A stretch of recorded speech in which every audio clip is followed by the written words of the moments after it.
2024년 6월 25일 6.25 전쟁 74주년이 되는 날, 경기도 파주의 한 요양원에서 95세 박순덕 할머니가 평생 지켜온 비밀을 세상에 꺼냈습니다. 70년 동안 단 한 번도 열어보지 않은 편지. 왜 할머니는 이 편지를 읽지 않았을까요? 편지 봉투에는 이렇게 적혀 있었습니다. 순덕아, 내가 돌아오지 못하면 절대 열어보지 마라. 그리고 할머니는 정말로 70년 동안 열어보지 않았습니다. 하지만 이 편지 안에 담긴 진실은 상상을 초월했습니다. 전쟁, 이별, 그리고 기다림. 한 여인의 70년 인생이 이 한 통의 편지에 담겨 있었습니다. 지금부터 들려드릴 이야기는 여러분의 가슴을 울릴 것입니다. 할머니가 평생 지킨 약속, 그리고 70년 만에 열린 편지 속 진실. 끝까지 들어주시면 여러분도 눈물을 참을 수 없을 겁니다. 1950년 봄, 대한민국은 희망으로 가득했습니다. 해방된 지 5년, 사람들은 새로운 나라를 꿈꿨고 젊은이들은 자유로운 사랑을 노래했습니다. 그해 3월, 20살 박순덕 양은 명동 거리에서 한 청년을 만났습니다. 23살 이영철, 경성제국대학을 나온 수재였고 장래가 촉망받는 교사였습니다. 아가씨, 책 떨어뜨리셨습니다. 아, 감사합니다. 젊은 베르테르의 슬픔. 괴테를 좋아하시나 봅니다. 책을 읽으세요. 그 시절 여자가 외국 문학을 읽는다는 건 흔한 일이 아니었습니다. 영철은 순덕의 지적인 매력에 끌렸고 순덕은 영철의 따뜻한 미소에 반했습니다. 석 달간의 만남, 두 사람은 서로에게 빠져들었습니다. 덕수궁 돌담길을 걸었고 찻집에서 마주보며 웃었고 서점에서 함께 책을 골랐습니다. 한강 백사장에서 이야기를 나누며 꿈을 꿨습니다. 5월 어느 봄날, 영철은 한강변에서 순덕에게 청혼했습니다. 순덕아, 나랑 평생 함께 살아줄 수 있겠어? 네. 반지는 다음 달 월급 받으면 꼭 사줄게. 미안해. 됐어요. 이렇게 손 잡아주는 것만으로도 충분해요. 1950년 6월 10일, 두 사람은 작은 결혼식을 올렸습니다.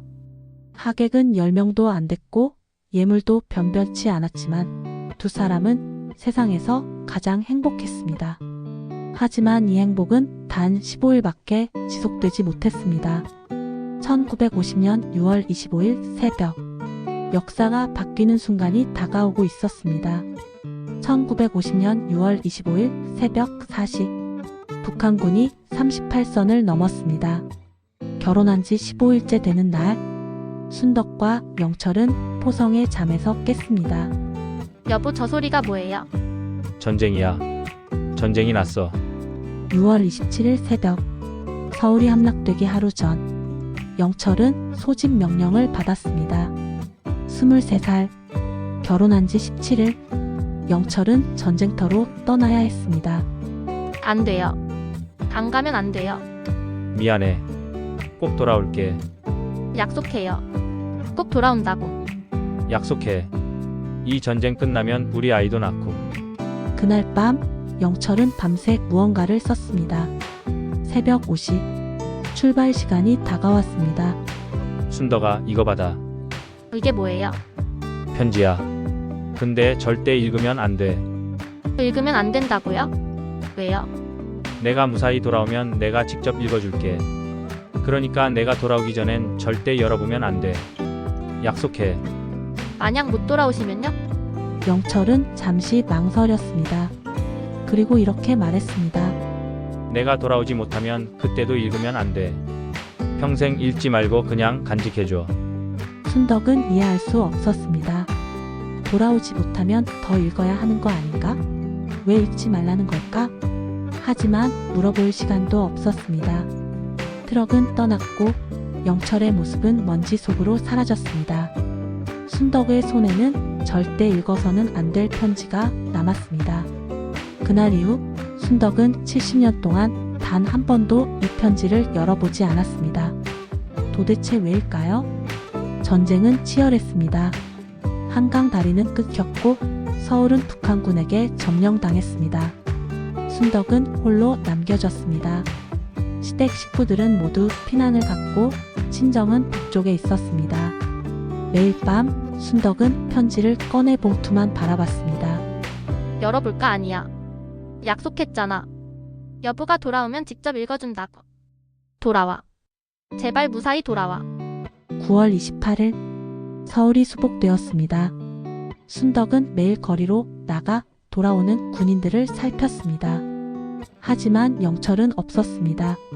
10월, 11월, 12월 1951년이 되었습니다. 여전히 영철은 돌아오지 않았습니다.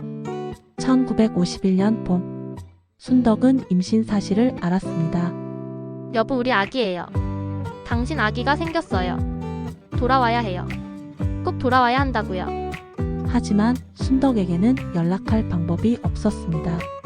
영철이 어느 부대인지 어디에서 싸우고 있는지 아무것도 몰랐습니다. 그해 11월 순덕은 딸을 낳았습니다. 영희야. 내 아빠 이름이 영철이셔. 영자 돌림이야. 아빠가 지어주신 이름이야. 곧 오실 거야. 하지만 영철은 오지 않았습니다. 1952년도, 1953년도 전쟁이 끝났지만 영철은 여전히 돌아오지 않았습니다. 1953년 7월 27일 드디어 휴전협정이 체결되었습니다. 순덕은 희망에 부풀었습니다. 이제 돌아오시겠지? 전쟁이 끝났으니 꼭 돌아오시겠지? 하지만 한 달이 지나고 석 달이 지나고 1년이 지났습니다. 영철은 돌아오지 않았습니다. 1955년 전쟁이 끝난 지 2년 순덕의 시어머니가 말했습니다. 순덕아, 이제 그만 다른 생각을 해봐야 하지 않겠니? 어머님, 무슨 말씀이세요? 영철이가 아마도 전쟁에서 죽은 것 같구나. 이제 넌 재혼을 생각해야지. 안 됩니다. 영희도 있잖니. 아이 아빠가 필요해. 영희 아빠는 영철 씨밖에 없습니다. 저는 기다릴 겁니다. 평생이라도. 그날부터 순덕은 더 이상 재혼 이야기를 하지 않았습니다. 홀로 딸을 키우며 낮엔 남의 집 빨래를 해주고 밤엔 바느질을 했습니다. 그리고 매일 밤 편지 봉투를 꺼내봤습니다. 여보, 오늘도 안 오셨네요. 괜찮아요. 내일 오시면 되죠. 전 여기서 기다릴게요. 계속.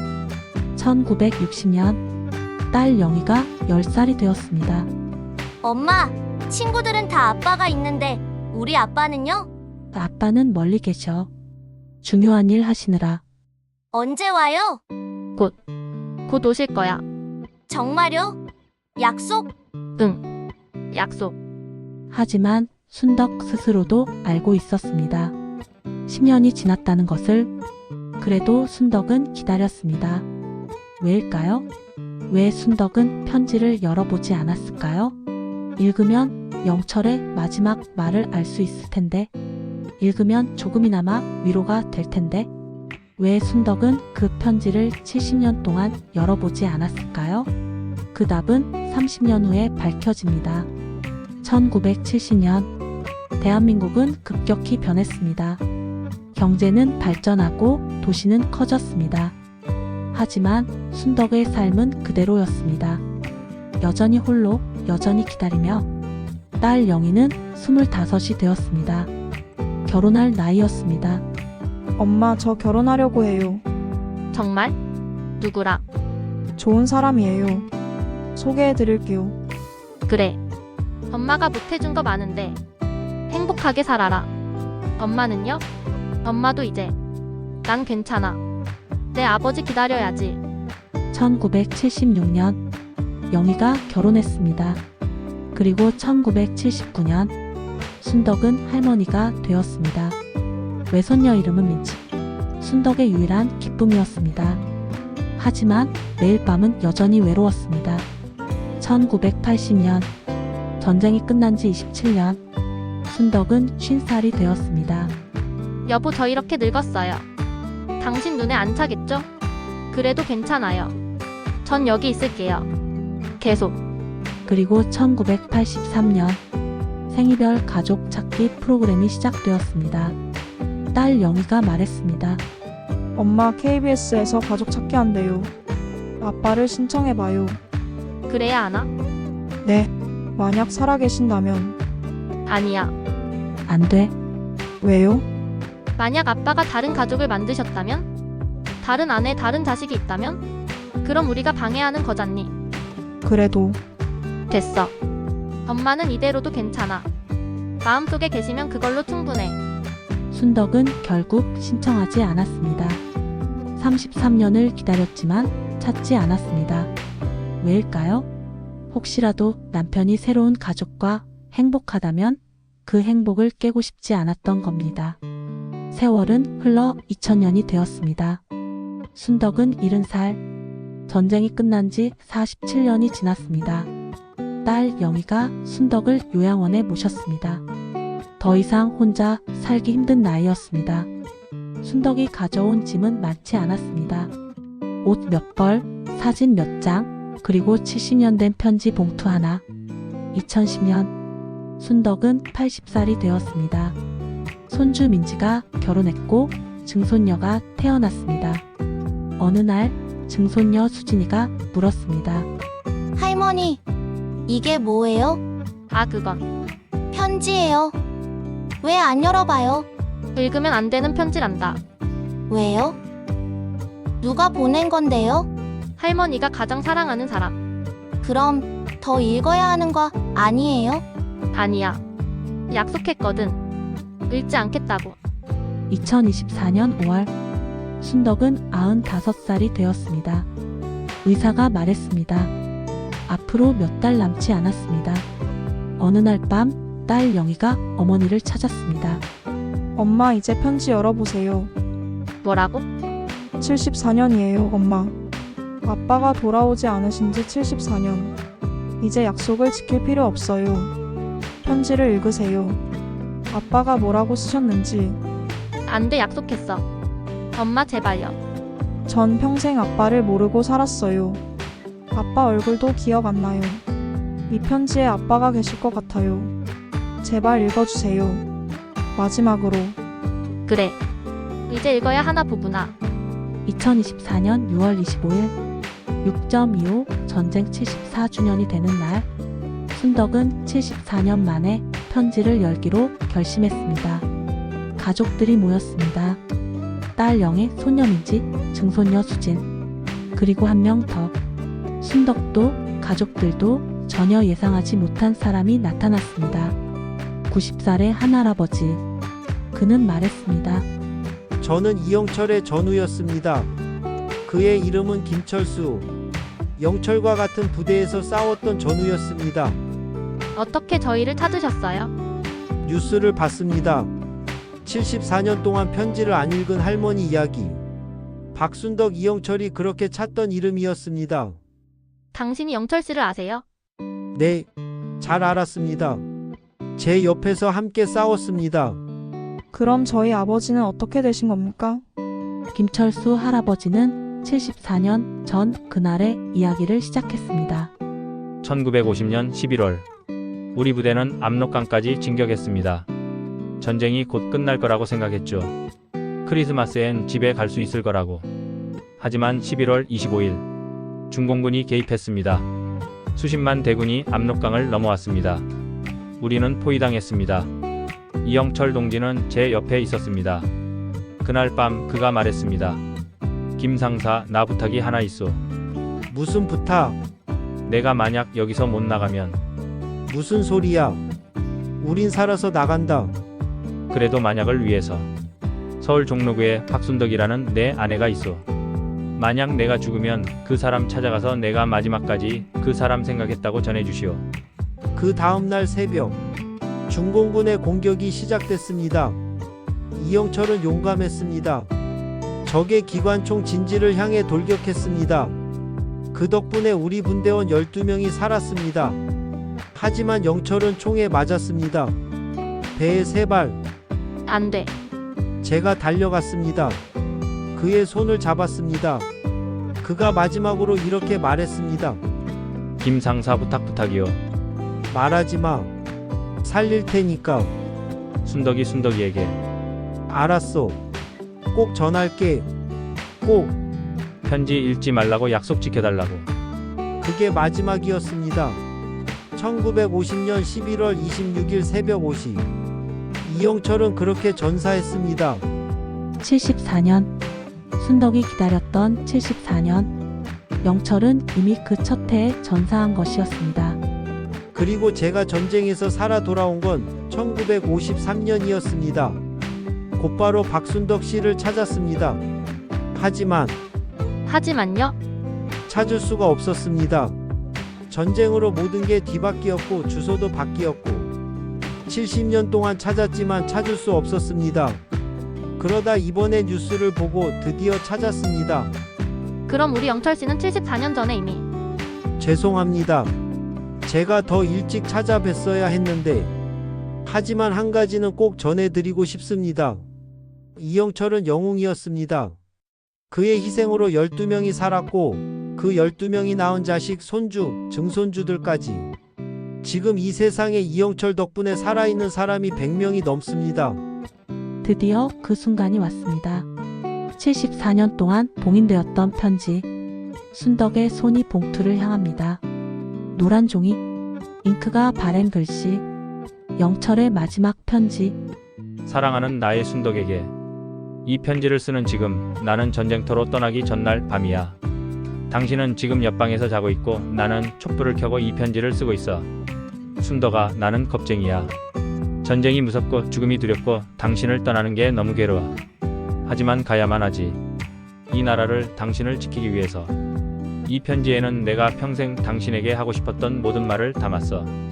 사랑한다는 말, 고맙다는 말, 미안하다는 말, 보고 싶다는 말. 하지만 순덕아, 나는 당신이 이 편지를 읽지 않기를 바래. 왜냐하면 이 편지를 당신이 읽는다는 건 내가 돌아가지 못했다는 뜻이니까. 내가 당신 곁으로 돌아가지 못했다는 뜻이니까. 그리고 만약 내가 돌아가지 못한다면 당신이 이 편지를 읽고 슬퍼하는 모습을 보고 싶지 않아. 나에 대한 아픈 기억을 이 편지로 다시 꺼내는 게 싫어. 차라리 읽지 말고 그냥 간직해줘. 봉인된 채로 우리의 사랑을 그대로 간직해줘. 순덕아, 만약 내가 돌아가지 못하면 당신은 재혼해. 좋은 사람 만나서 행복하게 살아. 내가 못해준 것들 그 사람이 해줄 거야. 나는 괜찮아. 당신이 행복하다면 그것만으로 충분해. 하지만 정말 솔직하게 말하면 나는 당신이 재혼하지 않기를 바래. 나만 기억해 주기를 바래. 나만 사랑해 주기를 바래. 이기적이지? 정말 이기적인 남자야. 미안해, 순덕아. 당신과 결혼해놓고 단 17일밖에 함께하지 못해서. 아이도 낳고 싶었는데, 늙어서 손주들 보며 살고 싶었는데, 평생 당신 옆에 있고 싶었는데 못해줘서 미안해. 순덕아, 마지막으로 이것만은 알아줘. 당신과 함께한 그 짧은 시간이 내 인생 전체보다 더 소중했어. 당신을 만나서 행복했어.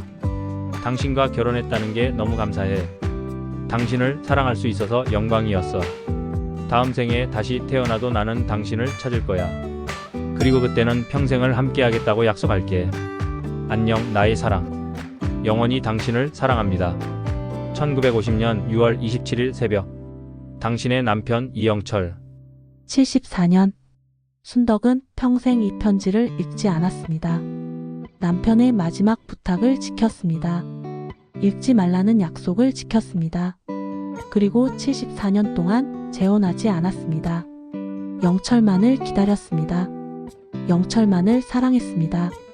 편지를 읽지 않음으로써 순덕은 영철의 마지막 소원을 이루어줬습니다. 그리고 재혼하지 않음으로써 영철의 이기적인 바람도 이루어졌습니다. 이것이 진정한 사랑입니다. 2024년 9월 15일 박순덕 할머니는 조용히 눈을 감았습니다. 향년 95세.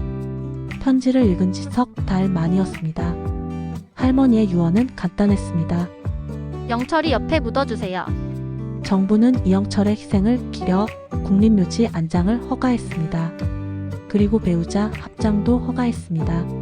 74년 만에 재회였습니다. 손녀 민지가 말했습니다. 할머니는 평생 할아버지를 기다리셨어요. 74년을 어떻게 그렇게 기다릴 수 있었는지 전 이해할 수가 없었어요. 하지만 이제 알 것 같아요. 할머니에게 할아버지는 단순히 남편이 아니라 삶의 이유 그 자체였던 거예요. 증손녀 수진이 말했습니다. 저는 할머니한테 물어봤어요. 74년 동안 힘들지 않으셨어요? 할머니가 웃으시면서 그러셨어요. 아니야. 행복했단다. 기다리는 사람이 있다는 게 얼마나 행복한 건지 아니?